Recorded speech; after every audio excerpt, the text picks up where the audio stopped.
కొత్త చీఫ్లు వచ్చారు, క్లాన్స్ మారబోతున్నాయి, ఎవరెవరి క్లాన్లో ఏ మెంబర్స్ ఉంటారో దాన్ని బట్టి వచ్చే పరిణామాలు ఏంటి, ఎలాంటి చేంజ్లు జరగబోతున్నాయి అనేవి కంప్లీట్గా ఈ వీడియోలో అయితే డిస్కస్ చేసుకుందాం.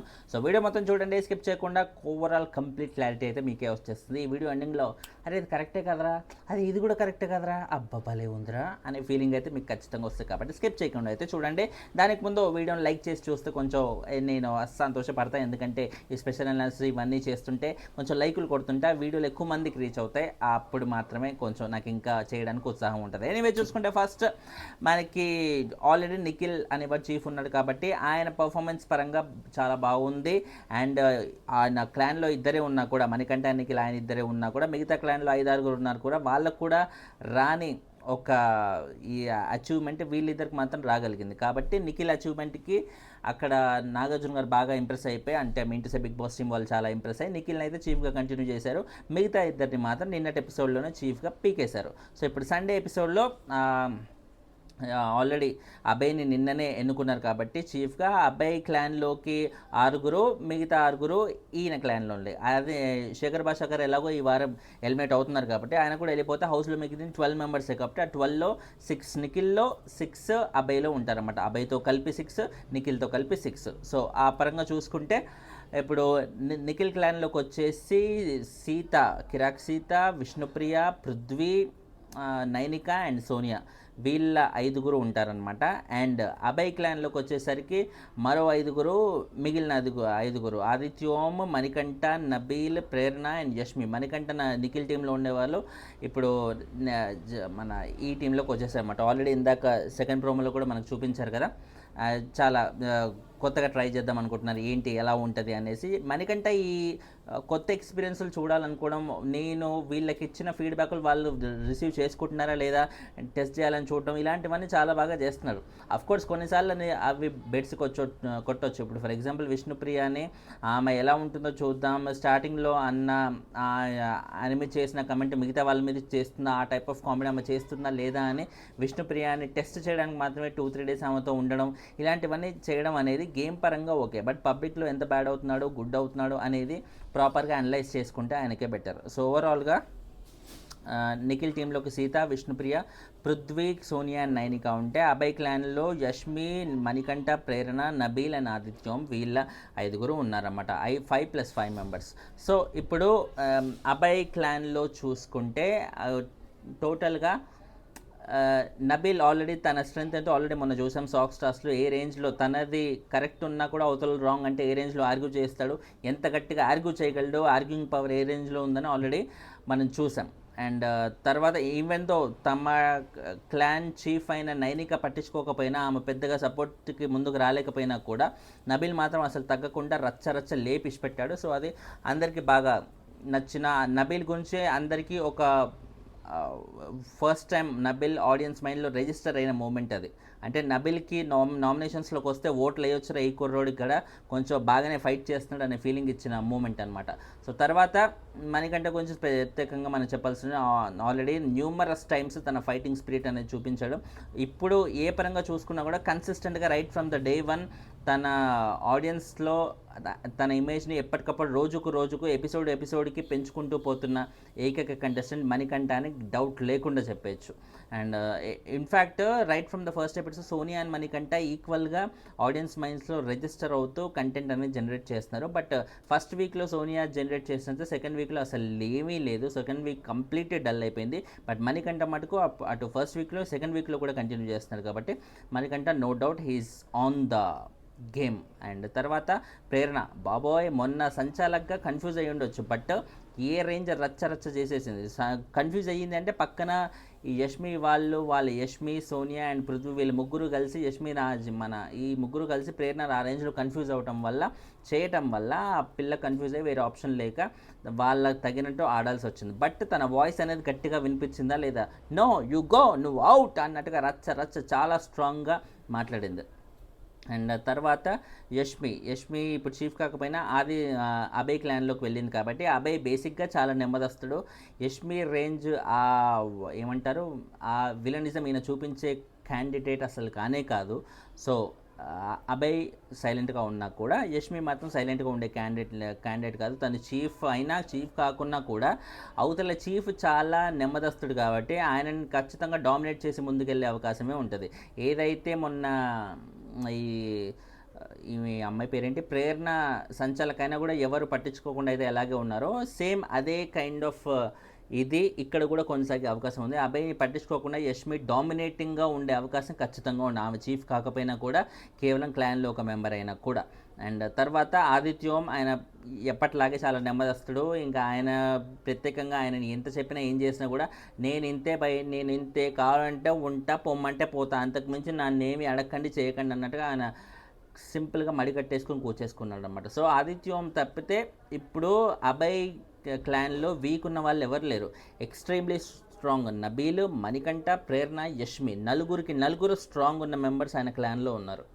కాబట్టి డౌట్ లేకుండా అభయ్ క్లాన్ ఈ వారం పూరా దున్ని పడేసే అవకాశం అయితే ఫుల్గా ఉందన్నట్టుగా ఖచ్చితంగా చెప్పుకోవచ్చు. అంటే వాళ్ళు టాస్కులు బీభత్సంగా ఆడతారు, ఆడియన్స్ని అట్రాక్ట్ చేస్తారు అనేది కాకుండా వాళ్ళ డామినేటింగ్ పవర్, వాళ్ళ విలనిజం, వాళ్ళ అకృత్యాలు ఇవన్నీ బాగా హైలైట్ అయ్యే అవకాశం, ఇవన్నీ కంటెంట్లో కనబడే అవకాశాలు అయితే ఎక్కువగా ఉన్నట్టుగా మనకు తెలుస్తుంది. అండ్ నిఖిల్ క్లాన్లోకి వచ్చేసరికి 5గురిలో ఒక్క పృథ్వీ మట్టుకు మాత్రమే కొంచెం ప్రోయాక్టివ్, అంటే మామూలు యాక్టివ్ కాదు, బీభత్సమైన యాక్టివ్ ఉంటాడనమాట. సో నిఖిల్ ఎలాగో టాస్కులు బాగా ఆడి రచ్చరచ్చ చేశాడు, అది ఆల్రెడీ ప్రూవ్డ్.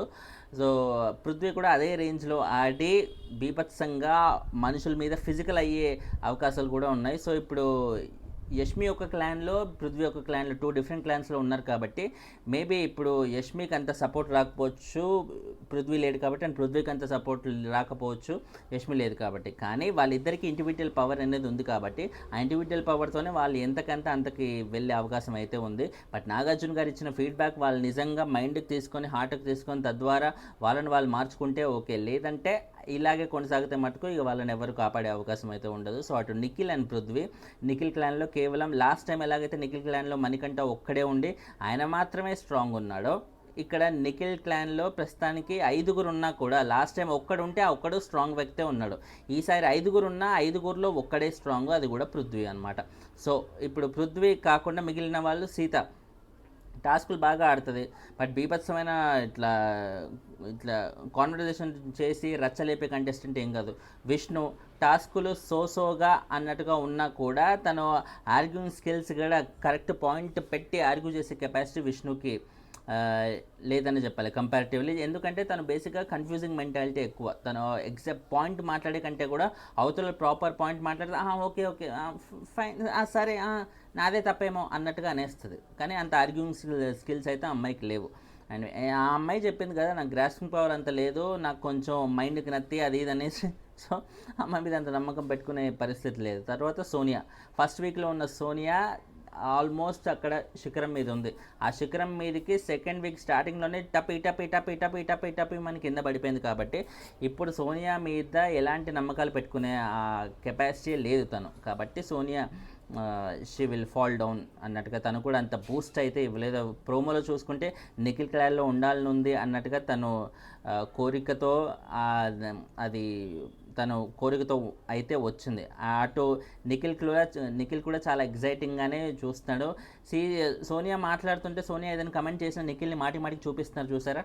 బిగ్ బాస్ వాళ్ళు ఏదో ప్లాన్ చేద్దాం అనుకుంటున్నారు వీళ్ళిద్దరి మీద, బట్ సోనియాకి ఇది అస్సలు వద్దు అనే ఫీలింగ్తోనే తను ఉంది. ఈ అన్నెసరీ రప్చర్లో ఇరుక్కొని తన కెరియర్ పాడు చేసుకోవడం, లేకపోతే బిగ్ బాస్కి తను రావడానికి మెయిన్ రీజన్ ఏంటి, కంటెస్టెంట్గా ముందుకెళ్ళొచ్చు, దీన్ని యూజ్ చేసుకొని బయటికి వెళ్ళాక అవకాశాలు రాబట్టవచ్చు అన్నట్టుగా ఆ ఇంటెన్షన్తోనే ఫినాన్షియల్గా కానీ కెరియర్ పరంగా కానీ హెల్ప్ అవుతుందని. బట్ ఇప్పుడు అటు ఫినాన్షియల్ పోయి కెరియర్ పోయి ఓన్లీ ఫినాన్షియల్ అంటే అది ఎలాగో వస్తుంది అనుకోండి, ఎక్కువ రోజులు ఉంటే. నిఖిల్ లాంటి ఒక పాపులర్ కంటెస్టెంట్ ఫ్రెండ్షిప్ ఉంటే మేబీ ఆయన సపోర్ట్ ఉన్నన్ని రోజులు బయట నిఖిల్ ఫ్యాన్స్ ఎలాగో నిఖిల్ నామినేషన్స్లో లేనప్పుడు వాళ్ళ సెకండ్ చాయిస్ సోనియానే అవుతుంది. మేబీ సోనియా ఇప్పుడు అదే ఇంటెన్షన్తో ఉన్నట్టుంది.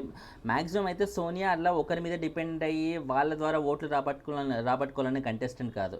ఆమె సోలోగానే ట్రై చేద్దామని నిఖిల్ని స్టార్టింగ్లో చాలా వరకు పోక్ చేయాలని చూస్తుంది, ఇరిటేట్ చేయాలని చూస్తుంది. తద్వారా ఇప్పుడు వాళ్ళ నిఖిల్ కానీ మిగతా వాళ్ళందరికీ ఒక కన్నడ బ్యాచ్ అన్నట్టుగా వాళ్ళకు స్టాంప్ వేయాలని చూస్తుంది, స్టార్మా బ్యాచ్ లాగా. స్టార్మా బ్యాచ్కి ఎలాగైతే లాస్ట్ ఇయర్ నెగిటివిటీ వచ్చిందో, కానీ ఆ పప్పులేమి చూడకుండా నిఖిల్ సోనియాతో ఫైట్ కంటే కూడా దోస్తీనే ఇష్టపడుతున్నాడు. దోస్తీ అయితేనే ఆ అన్నెసరీ ట్యాగులు నా మీద పడకుండా నేను సేఫ్ అవ్వచ్చురా బాబు, ఈ పిల్ల ఎట్లాగో వినే క్యాండిడేట్ కాదు, ఆమె మీద గెలిచేంత ఆర్గ్యూయింగ్ క్యాపబిలిటీస్ కూడా నాకు లేవు, మరి ఎందుకు వచ్చిందని ఆయన అంటూ ఆయన ఆర్గ్యుమెంట్ల కంటే కూడా దోస్తీగా ఉంటే నాతో రచ్చ అయితే లేపడానికి ముందుకు రాదు కదనే ఉద్దేశంతో, తద్వారా సోనియా వెనక దోస్తీ చేయడానికి కూడా నిఖిల్కి అదొక స్ట్రాటజీ. అయితే ఇక్కడ సోనియా కూడా ఓకే, ఇప్పుడు కొట్లాటలు ఎట్లాగో పెట్టుకోవడానికి నిఖిల్ సిద్ధపడట్లేదు కాబట్టి అట్లీస్ట్ తనకి పాపులారిటీ ఉంది కాబట్టి తనతో ఫ్రెండ్షిప్ చేస్తానా, తన క్లాన్లో ఉంటేనన్నా నేను ఇంకా ముందుకెళ్ళే అవకాశం ఉంటుందేమో. ఏదైతే ఏంది మనకు కావాల్సిన డబ్బులు, ఎక్కువ రోజు ఉంటే ఎక్కువ డబ్బులు వస్తాయి కాబట్టి నిఖిల్ క్లాన్లోనే ఉందాం, నిఖిల్తో ఫ్రెండ్షిప్ చేద్దాం, ఏముంది పోయేది ఏముంది చెప్పండి అన్నట్టుగా తను అనుకున్నట్టుగా తెలుస్తుంది. కాబట్టి ఇప్పుడు సోనియాని ఫస్ట్ వీక్ సోనియాని మనం ఎక్స్పెక్ట్ చేసే సమస్య లేదు. ఈసారి కాదు, ఇంకా అయిపోయింది అది, ఫస్ట్ వీక్ వరకే సోనియాది. ఇంకా మళ్ళీ ఆమె రైజ్ అవుతుందనే ఉద్దేశం నాకైతే అనిపించట్లేదు. ఎందుకంటే రైజ్ అయ్యే ఉద్దేశం ఉంటే తను యాక్చువల్లీ స్టార్టింగ్లో క్లాన్స్ అనేవి ఆ సెలక్షన్ ఉన్నప్పుడే తనేమంది, నిఖిల్ అనేవాడు ఒక స్ట్రాంగ్ కంటెస్టెంట్ కాబట్టి అలాంటి స్ట్రాంగ్ కంటెస్టెంట్ వాడి క్లాన్లో ఉండే కంటే వేరే క్లాన్లో ఉండే నిఖిల్ లాంటి స్ట్రాంగ్ కంటెస్టెంట్ మీదకి ఆడి గెలిస్తే అది కదా మజా, అందులో కిక్ ఉంటుంది అన్న సోనియా ఇప్పుడు అదే సోనియా నిఖిల్ క్లాన్లో వెళ్ళడానికి తను సిద్ధపడుతుంది, ఇష్టపడుతుంది. అంటే అర్థం ఏంటి, తను బేసిక్గా నిఖిల్తో శత్రుత్వం కోరుకోవట్లేదు, తనతో బాండింగ్ ఉంటేనే ఇప్పుడు ఆ రిలేషన్ అనేది ముందుకెళ్తే, రిలేషన్ అంటున్నాయి తన జర్నీ, బిగ్ బాస్లో జర్నీ అని ముందుకెళ్తే ఎక్కువ రోజులు ఉంటే ఎక్కువ డబ్బులు వస్తాయనే ఫీలింగ్ తనది. నిఖిల్తో అగెయిన్స్ట్ వెళ్దామంటే నిఖిల్ యాక్సెప్ట్ చేసేటట్టు లేడు. ఎమ్మటే టాస్క్లో గట్రా అయిపోయాక లొల్లు అయిపోయాక తనంత తానే ముందుకొచ్చి మళ్ళీ కలిసిపోదాం అంటున్నాడు. కాబట్టి ఇవన్నీ అయ్యే వేషాలు కాదు. కాబట్టి ఈ ఫ్రెండ్షిపే చేద్దాంరా ఎందుకు వచ్చిందని సోనియా అట్లా ఫిక్స్ అయినట్టుగా అయితే చెప్పుకోవచ్చు. సో సోనియా ఇట్స్ డన్, మళ్ళీ తను నిఖిల్కి అగెయిన్స్ట్గా వెళ్ళే పరిస్థితే లేదన్నట్టుగా క్లియర్గా తెలుస్తుంది. కాబట్టి ఆమె నుంచి కొత్తగా ఎక్స్పెక్ట్ చేసే బ్లాక్ బస్టర్ కంటెంట్ ఏమి ఉండదు, అన్నీ ఇలాంటి యావరేజ్ కంటెంట్లే, సైలెంట్ కంటెంట్లే ఉంటాయి. ఒక మూకీ సినిమాలే ఉంటుంది తప్ప యాక్షన్ బ్యాక్డ్రాప్ సినిమా అయితే ఎక్స్పెక్ట్ చేయలేము సోనియా నుంచి. ఆ తర్వాత నైనిక, ఆమెకు చీఫ్గా ఉన్నప్పుడే ఏమీ చేయలేదు, ఎటువంటి అథారిటీ తీసుకోలేదు, లీడర్షిప్ తీసుకోలేదు, వాళ్ళ క్లాన్ మెంబర్స్ని ఆమె కాపాడలేదు. కొత్తగా ఇప్పుడు చీఫ్గా ఉన్నప్పుడే కాపాడింది, చీఫ్గా ఉన్నప్పుడే వాయిస్ అవుట్ చేయని మనిషి ఇప్పుడు క్లాన్లో ఒక మెంబర్గా ఉంటే మాత్రం ఏం చేస్తుంది. సో అటు కూడా ఎక్స్పెక్ట్ చేయలేము. సో ఒక పృథ్వీ తప్ప నిఖిల్ టీంలో ఇంకా స్ట్రాంగ్ ఉన్న మెంబర్స్ ఇంకెవరు లేరు. ఏం ఆడినా కూడా వీళ్ళిద్దరే ఆడాలి. అభయ్ క్లాన్లో మటుకు ఒక ఆదిత్య ఓం తప్ప మిగతా నలుగురు స్ట్రాంగే. సో ఏ పరంగా చూసుకున్నా ఎక్కువ శాతం అడ్వాంటేజ్ ఉన్న క్లాన్ అయితే ఈ వారం వరకు అయితే అభయ్ అనే చెప్పాలి. ఎందుకంటే అన్లెస్ అండ్ అంటిల్ ఇప్పుడు ఫస్ట్ వీక్లో నిఖిల్ టీంలో ఇద్దరే ఉన్నా కూడా వాళ్ళు గెలవగలిగారు. ఎందుకంటే ఇద్దరు ఒక పాయింట్ మీద ఉండి దానికి తగ్గట్టుగా టాస్క్లు అంటే బీభత్సమైన ఇంట్రెస్ట్తో ఆడి, ఫిజికల్గా కూడా నిఖిల్ చాలా ఫిట్ ఉండి అండ్ మెంటల్గా ఈయన మణికంఠ ఫిట్ ఉంటే ఇద్దరు ఒక తాటిపైన నడవడం వల్ల వాళ్ళకి అది సాధ్యమైంది. పృథ్వీతో అది సాధ్యమవుతుందంటే పృథ్వీ మోస్ట్లీ ఇటువైపు ఇంక్లైన్ అయి ఉంటాడు. మన నిఖిల్ వైపు రావడం కంటే కూడా, నిఖిల్కి ఎంత ఫ్రెండ్ అయినా ఏమైనా కూడా పృథ్వీ మోస్ట్లీ అయితే ఈ యష్మి వాళ్ళ వైపు ఇంక్లైన్ అయి ఉంటాడు. కాబట్టి ఐ డోంట్ థింక్ సో వాళ్ళిద్దరు ఒక తాటి మీద ఉంటారని నేను అనుకోవట్లేదు. తాటి మీద ఉండి నిఖిల్ చీఫ్ కాబట్టి నిఖిల్ మాట నేను వినాలి, నిఖిల్ ఏం చెప్తే అదే చేయాలి అన్నట్టుగా ఆ ఇంటెన్షన్తో కాకుండా, నువ్వేంద్రబాయ్ చెప్పేది నాకు చేయాలనిపిస్తే చేస్తా, నాకు ఈ టాస్క్ ఆడాలని అనిపిస్తుంది నేను ఆడతా అన్నట్టుగా అదే ఇంటెన్షన్తో వెళ్ళే అవకాశమే ఫుల్గా కనిపిస్తుంది. దానివల్ల ఇప్పుడు ఏం జరుగుతుంది, నిఖిల్కి ఉన్న ఫ్రెండ్షిప్ పృథ్వీతో ఉన్న ఫ్రెండ్షిప్ పోయే అవకాశం ఉంది. పోతుంటే పృథ్వీ అలిగితే నిఖిల్ వెళ్ళి బతిమలాడుతూ అరే ప్లీజ్ రా వదిలేరా అది ఇది అన్నట్టుగా ఆ టైప్లో ఉంటాడు. సో మనం నిఖిల్లో చూడాల్సిన యాక్షన్ హీరో ఆ టైప్లో మిస్ అవుతాడు. ఫ్రెండ్ దగ్గర మాటికి వెళ్ళి బతిమలాడడం ప్లస్ టాస్క్లు కూడా సరిగ్గా లేక ఓవరాల్గా దెబ్బ అయ్యే అవకాశాలు ఎక్కువగా కనపడుతున్నాయి నిఖిల్ క్లైన్ ఈసారి. సో ఇది నేను చేసిన అనాలిసిస్. మీకు ఎలా అనిపించింది కింద కమెంట్ చేయండి. ఛానల్కి సబ్స్క్రైబ్ చేయండి. లైకులు కొడుతూ ఉంటే వీడియోలు ఎక్కువ మంది కనిపిస్తే దయచేసి లైకులు అయితే మిస్ చేయకండి. My sincere request. బాయ్.